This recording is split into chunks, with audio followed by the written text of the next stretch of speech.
because they want the state to be the total arbiter and dictator of human life, and therefore any structure that is a problem to that, they want to bring down. You see, if you have a family unit, then within that unit there can be diversity of the way children and the family see the world. This family unit, if they're together, there can be diversity in the way they see the world. And all these different diverse units of family create exactly that, diversity. What any dictatorship wants, no matter what it is uniformity. It doesn't want diversity of view, diversity of the way people see the world and see each other and all the rest of it. They want uniformity. You look at Soviet Union. What was it? It was a centralized dictatorship that took away all diversity. You look at any fascist dictatorship, centralized control, take away diversity. So any unit of mutual support, or whatever you want to call it, that offers the opportunity for diversity of debate, diversity of view, they want rid of, because they want the central point in the tyranny to dictate the version of life and self that everybody has. You know, it's always the case that tyrannies want uniformity. Look around the world. All diversity is being removed. And even the built environment. You go around the world now, you will go into these cities in previously diverse cultures, and if you didn't know, you could look out the hotel window and you wouldn't be able to tell where you are. This is the reason. Tyrannies want uniformity, and diversity, therefore, is under target and being targeted wherever you look. Eugenics has been with us for a very, very long time. At first, it was open. Of course, you had eugenics courts in America, etc., that were dictating that certain children or families, certain, according to the authorities, IQs, etc., disablement, they were to be stopped from having children. And then, of course, Britain, as usual, was massively involved in this. And the Rockefeller families, the Harrimans, the Rothschilds, all these people were involved in this. And then along came Adolf Hitler and the Nazis, which gave a very bad name to the term eugenics. So what did they do after that? They just changed the names from eugenics and hid behind front names like Planned Parenthood, etc. And they've gone on running this eugenics program ever since. And, you know, some very, very famous people through the years, including people involved in the Fabian Society, including Julian Huxley, who was the head of the British Eugenics Society, who's the brother of Aldous Huxley, who wrote Brave New World, very accurate book because he knew what the agenda was. And behind the facade of these families and these frontmen, they want to cull the population. Not only that, they want to manipulate the breeding of the population to remove what they perceive as the lower stock. And they did it before openly, tried to, and now they're doing it covertly. And their big kind of final card, if you like, is for a massive cull of the population, which will remove vast numbers of people on this planet. And that's where they're leading. And you know, through their access to mass vaccination programs, they're hoping to bring that about. I've not come over to tell people what to believe. This world is drowning in people telling others what they should think, what they should believe, what they should and shouldn't do. What I'm presenting today is information. I realized a long time ago that this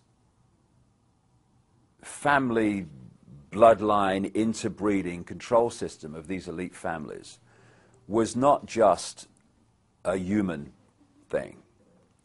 It went beyond that into entities that are anything but human.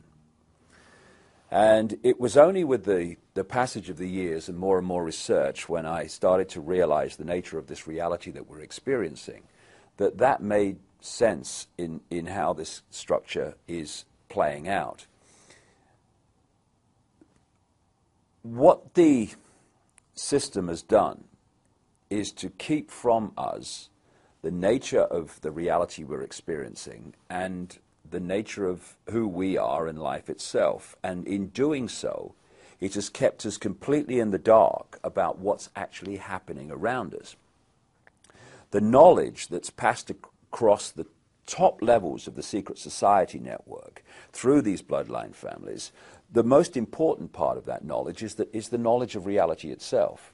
For instance, we think as we look around here that we're seeing everything that exists within this room. But in fact, we're only seeing a frequency range, a very tiny one, called visible light. Anything outside of that, we can't decode, therefore we can't see. But just like radio stations share the same space without interfering with each other, so other worlds, other dimensions, other realms of reality, if you like, share the same space without interfering with each other.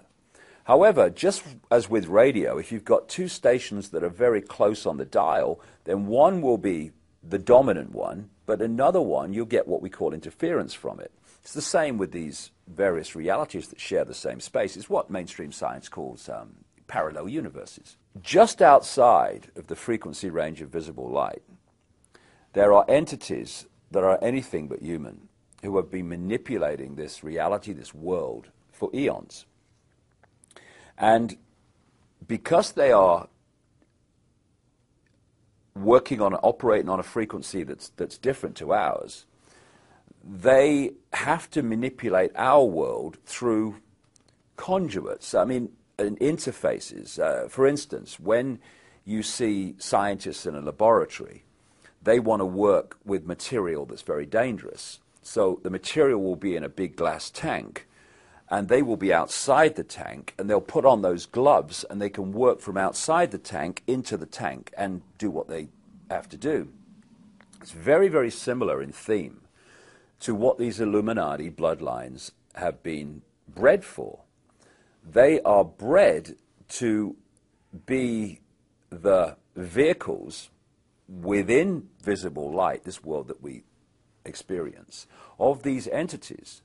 And if you go back and you look at religious beliefs, etc., of the ancients and the accounts of the ancients, these entities, which go under different names, some people call them the serpent race, some people call them demonic.